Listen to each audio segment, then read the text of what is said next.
This is the fully realized epic that we were waiting for. People that are fans of Dune have been waiting, because if you've seen the 1984 version, it did not really fully satisfy what we wanted to see. I don't know what that was. That was It was never popular. It didn't make any money, and it was critically slammed. It's considered David Lynch's worst movie. Can I ask you why you consider Dune a disappointment?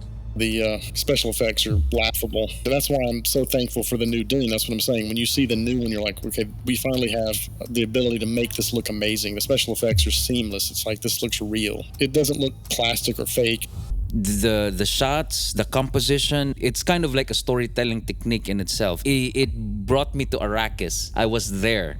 I just love the look of the film. It looks amazing. It looks lived in. It looks real. The CGI is some of the best I've seen. It's even better than Marvel, to me.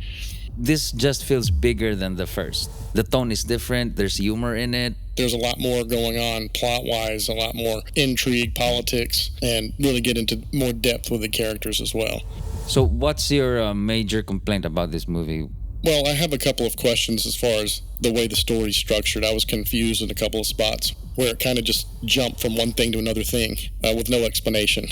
My other issue is that he changed the story. It's supposed to be a 5-year period, and it happens over, I don't know how many months. It's not even a full year, I don't think. He just sped up the timeline, which changes the story a little bit. If you're a fan of the books, you'll be like, wait, something's not right. He changed some things. If you haven't seen Dune 1984 and you haven't read the books, you would be okay. You'll be fine. But I think it works as a movie. It works as a narrative. It's kind of like Lord of the Rings. If you've read Lord of the Rings, there's lots of things in the movies that are wrong, that are not in the books. But the movies are still fantastic on their own. Yeah, and I love how Dune is now becoming an event. And I can see it like being another Lord of the Rings. When we left off in part 1, Paul and his mother had both escaped and were in the desert. So he's recognized by some of the Fremen as this prophetic leader that they've been told is going to come. And he has to learn the ways of the Fremen. He has to learn how to survive. He has to learn how to fight with them. It's got that romantic element. And he wants to avenge his father's death. So it's ultimately a revenge story, as we know.